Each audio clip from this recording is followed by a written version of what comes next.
हमें ज्वाइन किया है पीटीआई के रहनुमा बैरिस्टर गौहर साहब ने। उनका इस सजा पर मौकिफ लेना चाहेंगे। बैरिस्टर गौहर साहब, शुक्रिया आपके वक्त के लिए। कल साइफर केस में साबिक वज़ीर-ए-आज़म इमरान खान को 10 साल सजा हुई। आज तोशाखाना रेफरेंस में 14 साल कैद बामुशक्कत की सजा सुनाई गई है। सबसे पहले तो आपका रद्द-ए-अमल बतौर चेयरमैन, और अब आगे का लाहेअमल क्या है आप लोगों का, ये भी बताएं। सबसे पहली बात तो ये है कि ये जो जजमेंट आई है इससे नाइंसाफी नहीं बल्कि मैं समझता हूँ इससे जुल्म हुआ है। कभी किसी कोर्ट ने इस कर्म के तरीकेकार को अडॉप्ट करते हुए कोई जजमेंट नहीं दी है। स्पेशली अकाउंटेबिलिटी कोर्ट ने कभी ऐसी जजमेंट नहीं दी है 99 से लेके आज तक।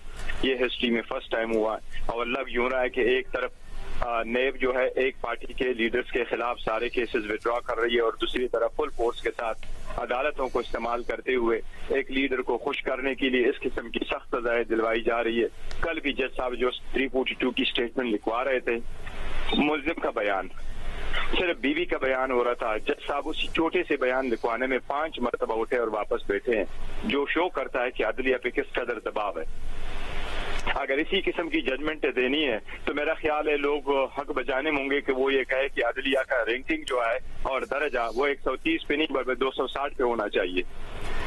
हमें आपकी जो कानूनी टीम है, हमें हक दिफा नहीं दिया गया, टाइम नहीं दिया गया और क्रॉस एग्जामिनेशन नहीं कराने की इजाजत नहीं दी गई। वकील के होते हुए क्रॉस एग्जामिनेशन का राइट खत्म किया गया। 342 की स्टेटमेंट लिखवाने नहीं दिया गया। 342 की स्टेटमेंट में हमने लिखवाया था कि गवाह पेश करेंगे, उसकी इजाजत नहीं दी गई। 2 मिनट में अक्यूज्ड की एब्सेंस में रात को मैं कोर्ट में मौजूद था। जज साहब जब जा रहे थे उन्होंने कहा था कल 9 बजे, फिर कहा 10 बजे। जज साहब की रीडर ने बताया 10 बजे कल टाइम है। तो 10 बजे के टाइम की वजह से यही रीजन है कि बुशरा बीबी कोर्ट अभी नहीं पहुंची थी। She was on her way.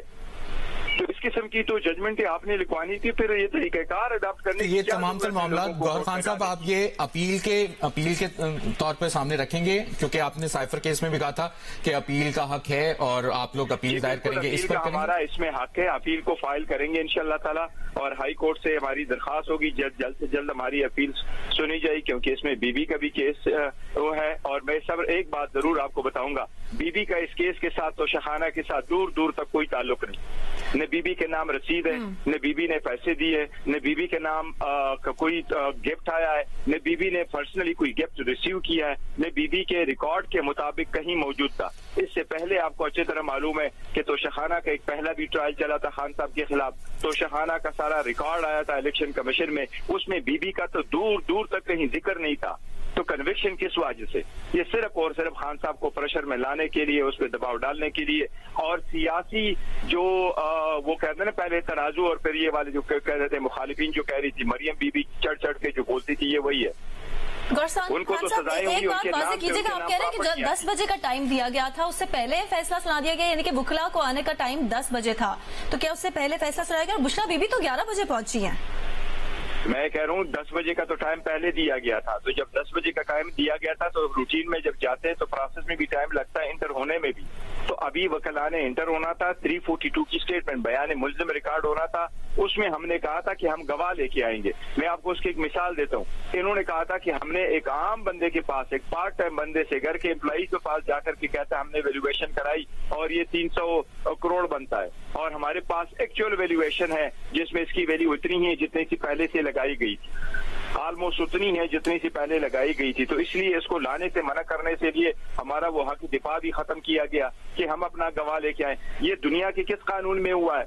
Second world war के बाद भी जब नवंबर ट्रायल हो रहे थे, उन लोगों के भी जब ट्रायल हुए थे तो 82 विटनेसेस आए थे डिफेंस की तरफ से। ये भी दुनिया के मुसल्लम उसूल है कि किसी भी मुल्जिम का हक दिफा और उसका क्रॉस एग्जामिनेशन का राइट वो खत्म नहीं किया जाएगा।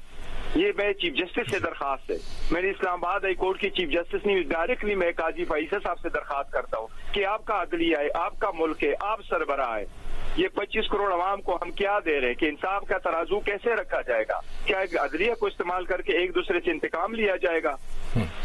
लेकिन इसके मुझे उम्मीद इंशाल्लाह ताला अदालतों में आएगा ये केस ये नहीं रहेगा। और आप कह रहे हैं कि अपीलों में आपको इंसाफ की उम्मीद नजर आ रही है। गौहर साहब ये भी आपसे जानना चाहेंगे, लेकिन वो भी मुझे आ रही है और मैं अपने सारे जो पाकिस्तान तहरीक इंसाफ के उनको भी आपकी वजाहत से ये रिक्वेस्ट करूंगा कि वो हौसला रखे, मायूस ना हो और पुरअमन रहे। इंशाल्लाह ताला ये खत्म होंगे।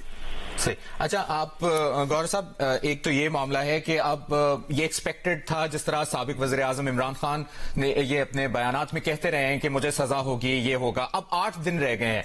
पीटीआई के वोटर को आप किस तरह चार्ज करेंगे और मरकजी क़यादत को क्या अहकामात दिए गए हैं साबिक वज़ीर आज़म की जानिब से? जहां तक ये कल बात हुई है, सारे हमारे जो पार्टी है उसको भी और हमारे वोटर्स को भी यही है कि आप पुरअमन रहे और फोकस रखे अपने इलेक्शन पे, अपने कैंपेन पे, अपने इख्तिलाफात खत्म करे, कैंपेन पे रहे। और हम कोशिश करेंगे कि अपने कैंडिडेट को ज्यादा से ज्यादा तादाद में उनको कामयाब करे और ज्यादा से ज्यादा तादाद में निकलने का दिन अगर है तो वो 8 फरवरी है। इंशाल्लाह ताला फुल फ्लेश पार्टिसिपेट करेंगे। ये जो कन्विक्शंस है ये इनके लिए कर रहे हैं कि आखिरी वक्त में हमारे लोगों को डिसार्ट करे कि now he is gone but he is never gone, he is there, he is amongst us. इसलिए हमारे वर्कर सपोर्टर जो है वो अल्हम्दुलिल्लाह इस ज्यादतियों को बड़ा अच्छे तरीके से देखते हैं और खल्क़ खुदा जान चुकी है और जानती भी है। तो क्या पीटीआई वोटर चार्ज हो रहा है मजीद आपके ख्याल में, या मायूस हो रहा है इन तमाम रुकावटों मुश्किलात? नहीं होंगे। हम इन लोगों ने कोशिश बड़ी की, हमारे वोटर सपोर्टर जितने भी है वो कभी भी मायूस नहीं होंगे। इंशाल्लाह ताला उनको अच्छी तरह से इस बात का यकीन है कि ये जो जजमेंट है ये नहीं रहेगी और उनको अच्छी भी यकीन है कि ये सारा पॉलिटिकल विक्टिमाइजेशन का हिस्सा है। उनको अच्छी तरह यकीन है कि ये सिर्फ उसको प्रोसेस से निकालने के लिए किया गया है। पर इंशाल्लाह ताला ये सारी चीजें खत्म होंगी और खान साहब वापस आएंगे और बहुत जल्द इंशाल्लाह ताला वापस आएंगे और उसके एब्सेंस नहीं है। हर पाकिस्तानी वोटर का तहैया किया बेटा है कि खान साहब उनके दरमियान है और उनका विजन उनके दरमियान है और जाविये के लिए काम कर रहे हैं। इंशाल्लाह ताला अल्लाह ने चाहा तो कामयाबी हमारी होगी। ठीक है, रहनुमा पीटीआई गौहर खान साहब हमारे साथ मौजूद है। उन्होंने कहा कि कानून और इंसाफ की बुनियादों से महरूम फैसला अदल के किसी मैदान पर ठहर नहीं पाएगा और बड़े बाएतमाद थे वो। उन्होंने कहा कि हर नाइंसाफी का बदला वोट से लेंगे।